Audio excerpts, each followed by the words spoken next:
शादियां कर लेनी चाहिए बेटों। यानी अकल माऊफ हो गई। इतनी उच्च पोस्ट पर कैसे गधे लोग बैठ जाते हैं। मर्द मर्द से शादी कर ले, अजीब लॉजिक है यार। तो क्या घास सीला है तुमने? औरत औरत से शादी कर ले।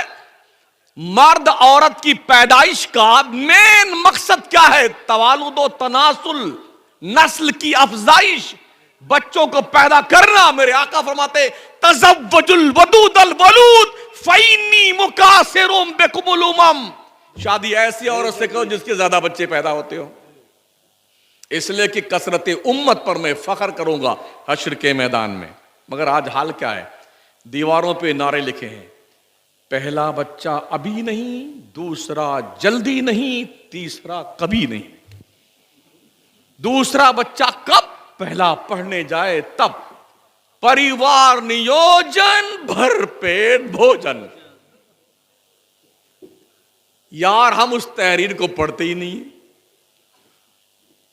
इसलिए कि हमारे नबी ने फरमाया कल हश्र के मैदान में सारे नबियों के उम्मतों की कतार लगाई जाएगी। 120 कतारें, लाइन होगी सारे नबियों के उम्मत की। आका फरमाते हैं उनमें से 80 लाइन सिर्फ मेरी उम्मत की होगी।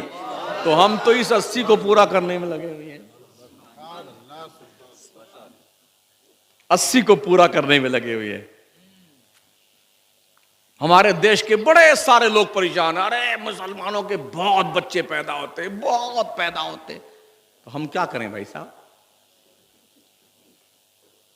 हमने कई जलसों में कहा लोगों से, एक नुस्खा हमारे पास है, उस पर आप अमल कर लीजिए, हमारे बच्चे कम पैदा होंगे। तो जब लोगों ने पूछा तो मैंने बताया ऐसा है, हमारे मुसलमानों को हमारी आबादी के हिसाब से सरकारी नौकरी दे दीजिए। सुबह जाएंगे काम करने के लिए, दिन भर मजदूरी करेंगे, मेहनत करेंगे, काम करेंगे, थके हारे शाम को आएंगे, खाना खाएंगे, चुपचाप सो जाएंगे। अगर नौकरी नहीं दी तो ये रही हमारी फैक्ट्री, ये हमारा रहा मॉडल। इतने पैदा कर देंगे, इतने कि पता नहीं चलेगा कहां गए तुम। बड़े दुखी बेटे, हम दो हमारे दो, और हम दो हमारे 25।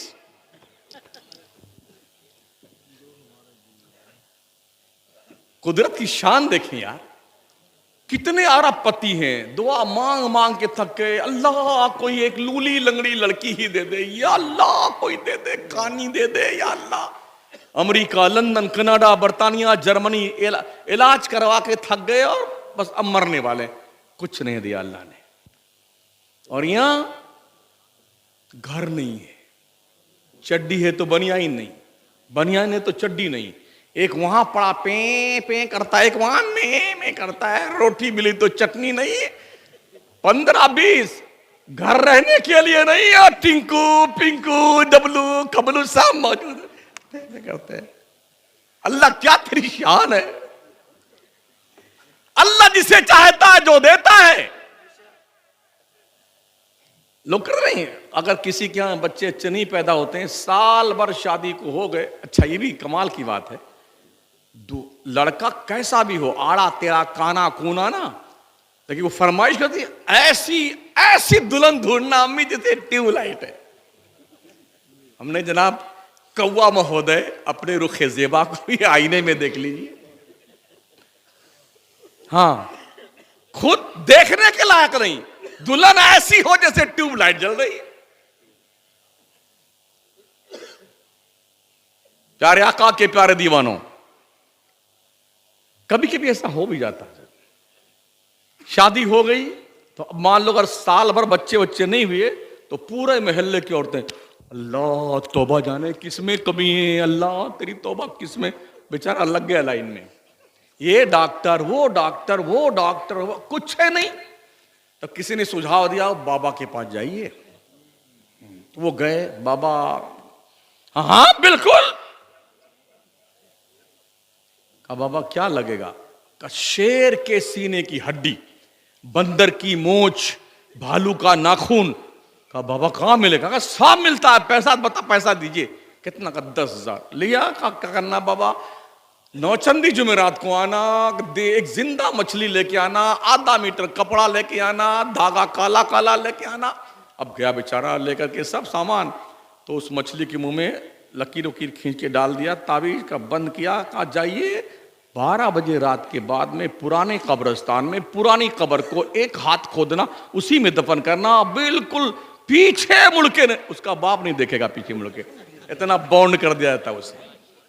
अब इंतजार कर रहा, अब ठीक हो मामला, अब ठीक हो, खाक ठीक होगा है? अगर दुआ तावीज से काम बनता तो मौलवी पागल है बाबा, तुम्हारा बनाएगा, कमरा बंद करके रोज अपना ही बनाएगा, है कि नहीं सर? तावीजों से अगर रुपए पैसे आते, धंधा पानी चलता, तो हम क्यों आपकी तावीज बनाएंगे यार, अपनी बनाएंगे। ये सब बेवकूफी की बातें हैं। अल्लाह जो देता है वही लेता है बंदा।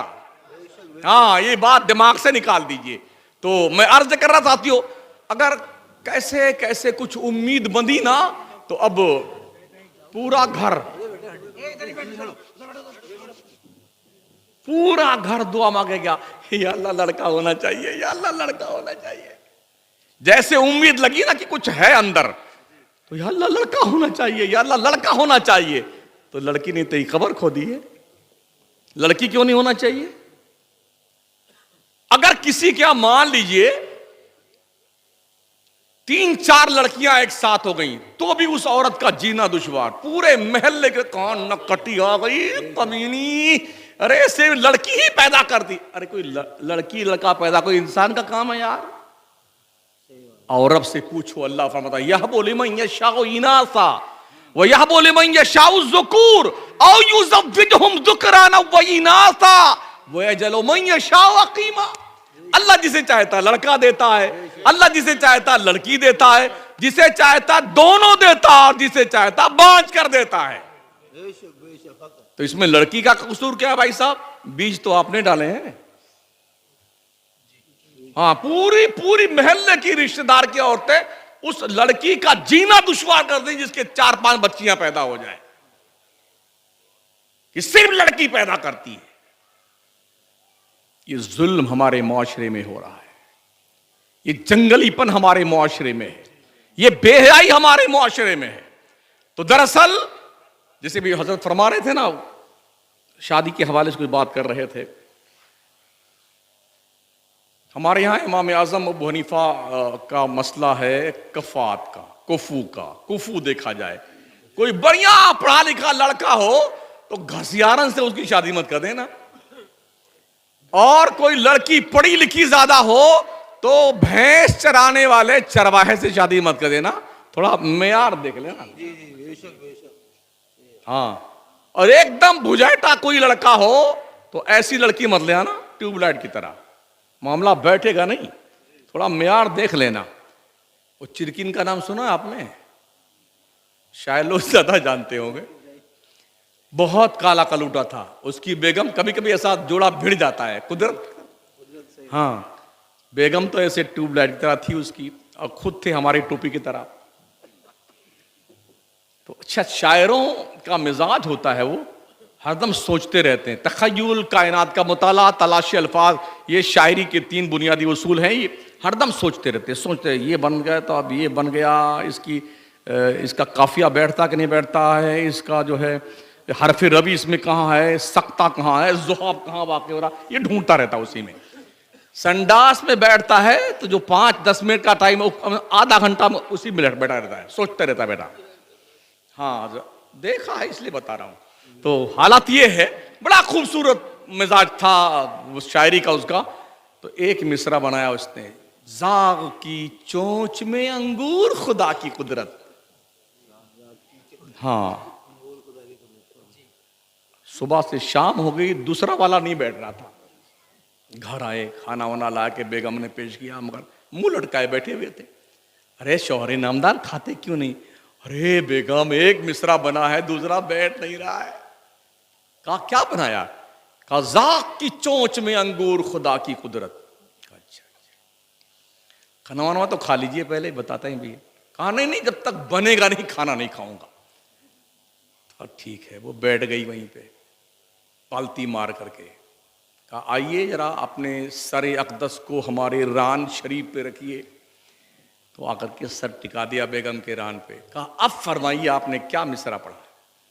कहा ज़ाक़ की चोंच में अंगूर खुदा की कुदरत। कहा बन गया। कहा बेगम जल्दी बताइए जल्दी बताइए।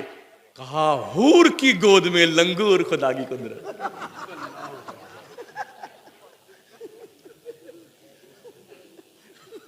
बन गया ना। तो कुफू का मसला बड़ी अहमियत का हामिल होता है। मेयार देखिए, मेयार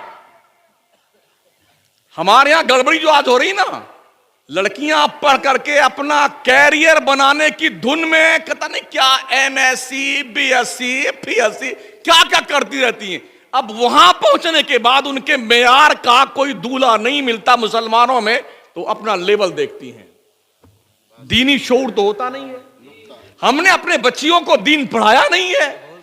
पढ़ पे जैसे बच्चियां थोड़ा शऊर की मंजिल पे पहुंची ना, बस कॉन्वेंट में, स्कूल में twinkle twinkle little star how are wonder what you are, तो पूरा घर पकड़ा। अरे क्या मेरी गुड़िया अंग्रेजी में पोइम पढ़ रही है,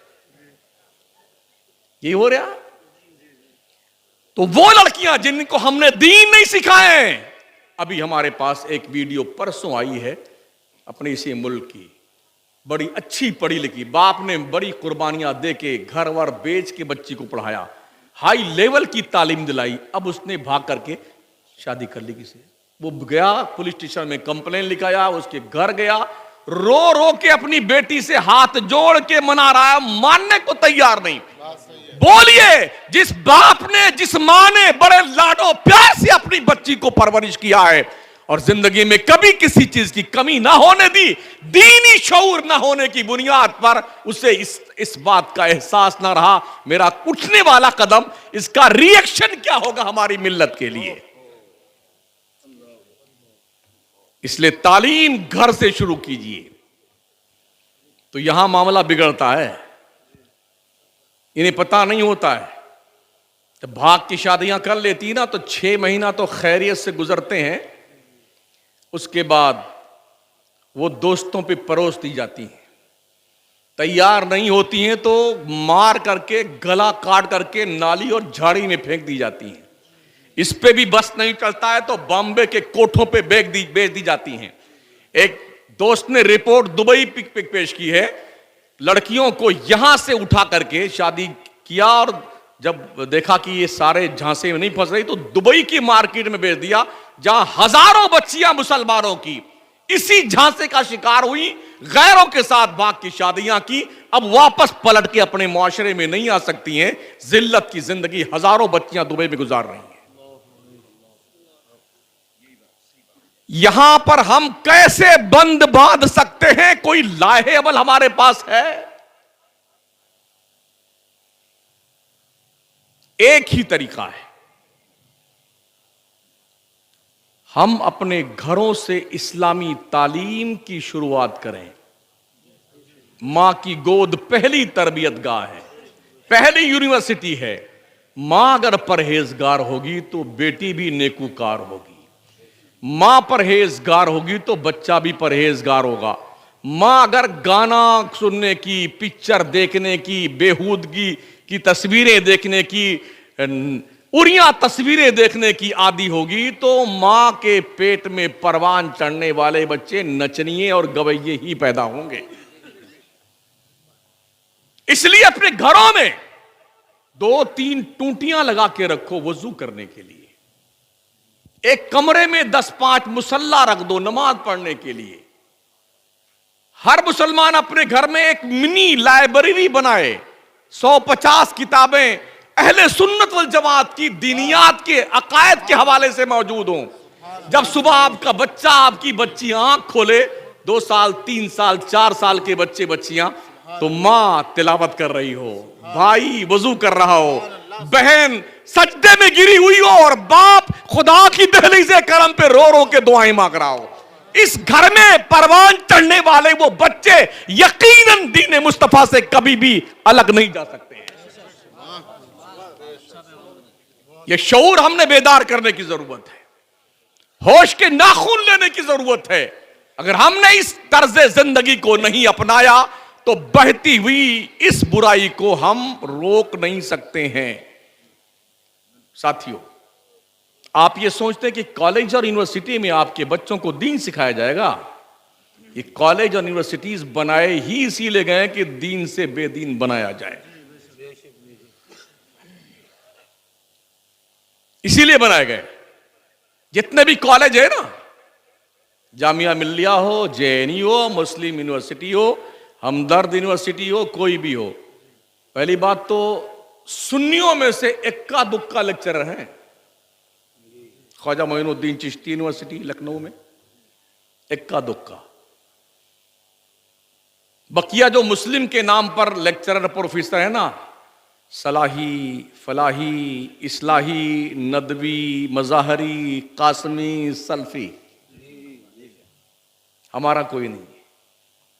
तो एक तरफ से ये डकैती करते हैं और दूसरी तरफ से हमारे एक दोस्त ने जो यूनिवर्सिटी में पढ़ने गए थे, अभी मुलाकात हुई नागपुर के जलसे में, जश्न 7 साला था सरकार ताजुल औलिया का। उन्होंने फरमाया, हजरत जब हम पहली बार स्कूल में गए तो एक जो लेक्चरर साहिबा दीनियात की थी वो नॉन मुस्लिम कम्युनिटी की थी, और अरबी में जब उन्होंने पूरी घंटी में स्पीच दिया, मैं महवे हैरत था कि इसने इंग्लिश अरबी कहां सीखी है। 10-12 साल तक पढ़ने के बाद भी मौलाना की तादाद जो बढ़ रही है हमारे यहां, ऐसे उलमा शायद कुछ परसेंट मिले जिन्हें अरबी पे उबूर हो। 10-12 साल पढ़ने के बाद गैरों ने हमारी तहजीब छीन ली, हमारी तालीम छीन ली। हमारे बच्चों को पढ़ाने के लिए दीनियात अगर कोई निकहत के बजाय सीता आती हैं तो हमको दीन सिखाएंगी वो? क्या तवक्को आपकी है? एक और देखा मैंने मामला, जो हमारे छोटे बच्चे हैं, वैसे भी लोग अभी 3 साल तो छोड़िए, 2.5 साल में लेके पहुंच जाते हैं स्कूल में दाखिला करवाने के। लोग स्कूल खोल के बैठे हैं। अगर तुम्हारा बच्चा पैदा हो फौरन डाल के आओ ना, उन्हें पैसा चाहिए। 2-4 औरतें और रख लेंगे दूध पिलवाने के लिए, मुंह धुलाने के लिए, नाक पोंछने के लिए। उनको क्या करना, पैसा चाहिए उनको, लेके डाल के आगे बैठे। इतना बड़ा बोझ है बस्ते का उसके पास में, वो चल नहीं सकता लेकर के उसे। पूरी गाड़ी में, वैन में सोता हुआ जाता है। जब तक स्कूल में रहेगा टेबल बैठा सोता रहेगा। इसीलिए स्कूलों ने अपना एक ट्रेंड बदला हुआ है, खेल खेल करके बच्चों को सिखाया जाए। तो उन्हें बाज़ाब्ता तौर पे स्कूलों में अलग अलग सिस्टम से कोई खेलने के सामान रखाए गए हैं, तो दौड़ा करके, हंसा करके उन्हें इस तरह से सिखाया जाता है। 3 साल, 2.5 साल की उम्र में बच्चों को हम छोड़ के आ जाते हैं। जो ईसाई मिशनरी के लोग हैं, काम करने वाले, उनकी सोच देखिए। उन्होंने अपने बंदे सेट कर रखे ऊपर छत पर, बच्चों से पूछते हैं, जो नन्हे बच्चे होते हैं 3-3, 4-4 साल के, बेटे तुम्हारी चॉइस की चॉकलेट कौन सी है? तो बच्चे जब चॉकलेट का नाम लेते हैं तो कहते अच्छा आंखें बंद करो बच्चों, जीसस को याद कीजिए, ईसा मसीह का नाम लीजिए, आंखें बंद कर। जैसे वो नाम लेते ना तो उधर से वो चॉकलेट गिराता है बंदा। आंखें खोलिए, जब बच्चे आंख खोलते, हाँ, हमारी चॉइस की चॉकलेट मिल गई। दिल पर बदअकीदगी का पहला धब्बा यूं डाला जाता है। ये तरीका चल रहा है। मैं कोई ऐसी लॉजिक नहीं पेश करता जो बाउंसर जाए। मैं पढ़ता भी हूं और देखता भी हूं, रास्ता चलता रहता हूं, तकरीर बनाता रहता हूं, हाँ, ताकि थोड़ा मैच खा जाए। हफ्ता भर सोचता हूं, देखता हूं, सुनता हूं, और जुमा का दिन आता है तो कुरान और अहादीस की फहरिस्त लेकर के उसी के तनाजुर में ये वाकयात सेट कर लेते हैं। हिंदुस्तान की मसाजिद में तन्हा मैं एक मौलवी हूं जो 1 घंटा तकरीर जुमा को करता हूं। मैं कभी 55 मिनट, कभी 60 मिनट, कभी इससे ज्यादा भी होती है। 1 घंटा, इसलिए कि हफ्ते में एक दिन ऐसा आता है जब हमारी कौम बिल्कुल साफ सुथरी, नहा धो के, खुशबू वशबू लगा करके एक सुई के साथ अल्लाह की दहलीज़ करब पे आती है, बड़े गौर से सुनती है, बैठती है। ऐसे मौके पर एक जिम्मेदार आलिम, एक बेहतरीन माइंडेड मुस्लिम और आलिम और इमाम की जिम्मेदारी ये बनती है कि उस दिन का भरपूर फायदा उठा करके हुस्ने तरतीब के साथ में ऐसी बातें अपनी कौम के जहन पर रख दी जाएं, एहसास तो करे बंदा। मगर होता यह है 20, 25 या 15 मिनट की तकरीरें लोग करते हैं। हम बंबई जैसे शहर में भी रहे हुए, वहां भी देखा हमने, तो हर महीने में वो सेट करते हैं माइंड, और 4 बुजुर्गों का उर्स आ गया इस महीने में, तो पहला जुमा इस बुजुर्ग का, दूसरा उस बुजुर्ग का, तीसरा उस बुजुर्ग का, चौथा उस बुजुर्ग का। चलो छुट्टी हो गई 4 जुम्मा की। तो फिर ये बेचारे क्या करें जो आए बैठे के लिए। अल्लाह ने हमें दीन की तबलीग के लिए पैदा किया है, पीर की तबलीग के लिए नहीं पैदा किया है। बड़ा अलमिया है। पीर कुर्सी पे बैठा रहता है पूरी रात। हमारे मौलाना हजरत शायर लोग, जिसको गौसे पाक को देखना हो, हजरत को देखे, हजरत अली को देखना, हजरत को देखे, हैजत को देखे, अरे तेरी जबान को ताले लग जाएं। ये जबान खुदा की तारीफ व तौसीफ में लगा, नबी की नात पढ़ने में लगा। ये जिंदा आदमी मुर्दा मूर्ति बन के बैठा हुआ, जिसकी तारीफ व तौसीफ के कसीदे के पुल बांध रहे हो। कितना नफ्स मोटा हो गया इंसान का, कितना नफ्स मोटा हो गया है। बड़ा खुश होता है कि हमारी तारीफ की जा रही है। कोई भी नात खान नबी की नात पढ़ता हो बेटा, 1 रुपया नहीं देगा कोई। और जैसे पीर की मनकबत का पहला मिसरा पड़ा, वाह वाह जिंदाबाद जिंदाबाद, ले ले ले ले ले नो पे रे पे गड्डी की गड्डी।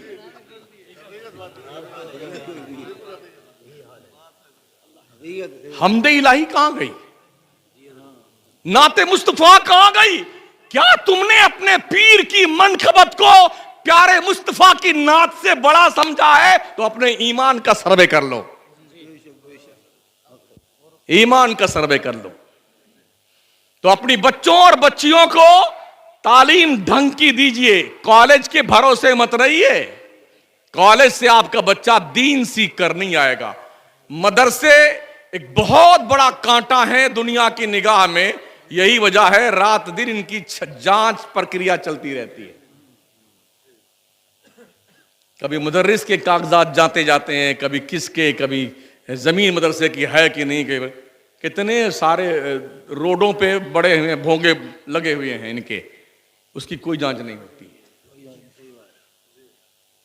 इन्हें पता है और दुनिया को पता है, मुस्लिम कौम के लोगों को दीन की अकीदे की स्पिरिट इन मदरसों दी जाती है। ये मदरसे जिंदा है तो मस्जिदें जिंदा हैं, मदरसे हैं तो कलमे का नूर जिंदा है, मदरसे हैं तो हमारे पेशानियों में सजदों का वकार जिंदा है, मदरसे हैं तो दिल में के अंदर ईमान की रोशनी जिंदा है, मदरसे हैं तो मस्जिदों के मीनारों से अजान की आवाजें आ रही। मदरसे जिस दिन बंद हो गए, मुसलमानों तुम्हारा सफाया होकर रह जाएगा। जिन मुल्कों से मदरसे बंद किए गए, उन मुल्कों में आज मुसलमान पहचाना नहीं जाता है। ब्रिटेन में कोई एक भी मदरसा नहीं है, और ऐसी पाबंदी आयद है कि कोई मुसलमान कुरान नहीं पढ़ सकता है, मजहबी किताब नहीं पढ़ सकता है। तो दीन कहां से सीखोगे?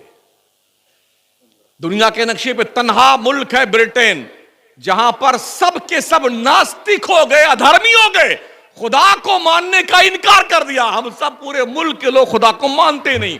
क्या हमारे पास लाए है अमल है वहां के मुसलमानों को बचाने के लिए?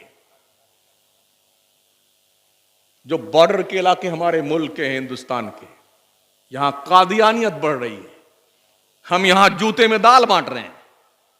इस मौलवी को निकालो, इस मौलाना को निकालो, इसको सरकाओ, अपने मिजाज का लेके आओ, इस मदरसे को बंद करवाओ। हम इस काम में लगे हुए हैं, और बॉर्डर का एरिया कादियानियों ने छीन लिया हमसे। हमारा सुन्नी मुसलमान जो है अब आज की तारीख में कादियानी बन चुका है। कौन बचाएगा उन्हें? हैदराबाद के इलाके में जाइए, आज की तारीख में औरंगाबाद, पूना का ये पूरा इलाका, ये पूरी बेल्ट जो है ना, एक कुत्ते ने वहां नबूवत का दावा किया, शकील कुरैशी नाम करके। लोग उसका कलमा पढ़ रहे हैं। गौहर शाही एक कुत्ता पैदा हुआ पाकिस्तान में, उसने नबी होने का दावा किया। हमारे नबी के गैब पर कुर्बान जाइए। मेरे आका ने फरमाया था क़यामत तक बड़े के दज्जाल के अलावा 30 छोटे दज्जाल पैदा होंगे और हर दज्जाल नबूवत का दावा करेगा। नबी की निगाह नबूवत 1400 साल पहले जो देख रही थी आज के हालात को, हमने माथे की आंख से उसे देखा। कौन बचाएगा हमको? अजमेर के कुर्बो जवार में कादियानियों ने झंडे गाड़े अपने। इन्हें क्या लेना देना बेचारों को, मुजावरों को? ये मौलवी का काम है, यही लड़े यही मरे। इनको तो रुपए ऐंठने हैं नाचने वालियों से, नाचने वालों से, गवैयों से।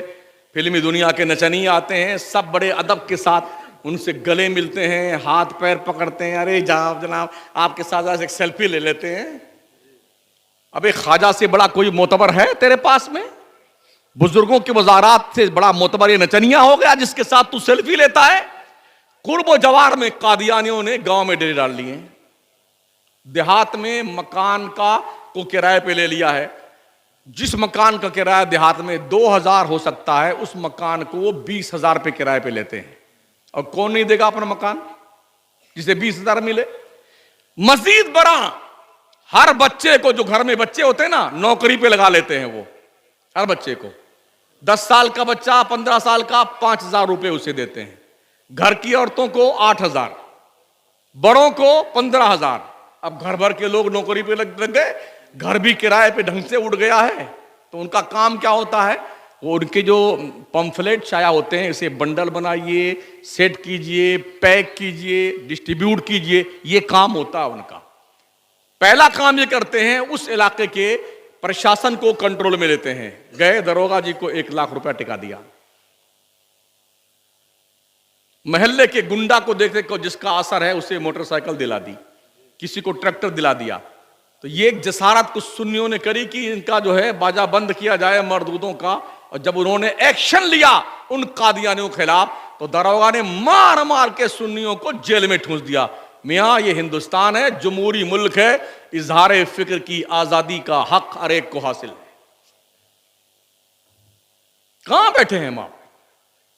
और कैसे हम इस काम को अंजाम दे सकते हैं, तसव्वुर कीजिए। तो मदरसे हमारी आन बान शान है।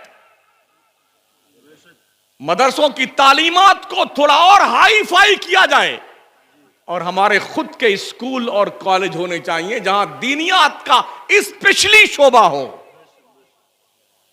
और यह भी याद रहे,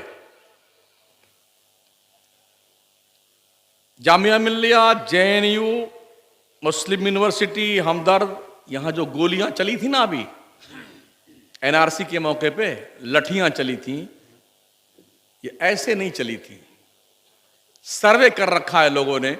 यही वो संस्थाएं हैं जहां पर SC, ST, OBC माइनॉरिटीज के स्टूडेंट पढ़ करके IAS, IPS बनते हैं। तो इन संस्थाओं को इतना बदनाम कर दो कि यहां पढ़ने के लिए, आने के लिए 100 बार बंदा सोचे। इसलिए गोलियां चलवाई गई थी, इसलिए लाठी भाजी गई थी। और उस वक्त जो बच्चे बंद हुए थे, लड़कियां जेल में, अब तक वो जेल में सड़ रहे कितने हैं? कभी हमने सोचा इसके बारे में? जौहर अली यूनिवर्सिटी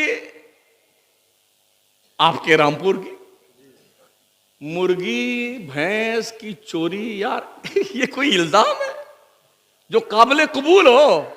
जी नहीं।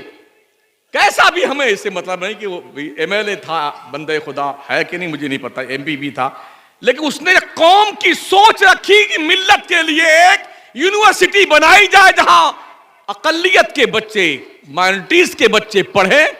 इसलिए 80-85 केस लागू करके उस स्कूल को, उस संस्था को ऐसा तबाह बर्बाद कर दो कि लोग सोचने से भी घबराएं। ये प्लानिंग, बड़ी प्री प्लानिंग है लोगों की। इस कौम को तालीम से वंचित कर दो और जो कौम तालीम से वंचित हो जाए उसे तबाह होने से कोई रोक नहीं सकता है। प्यारे आका सल्लल्लाहु ताला अलैहि वसल्लम के प्यारे दीवानों, तुर्की में देखिए, मुस्तफा कमाल पाशा के जमाने में कुरान पढ़ने पे पाबंदी, हदीस पढ़ने पे पाबंदी, दीनियात पढ़ने पे पाबंदी।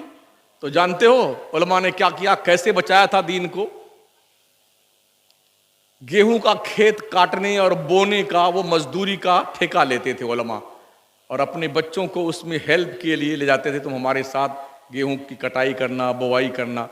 गेहूं भी बोते और काटते थे और चलते चलते उनको तालीम सिखाया करते थे।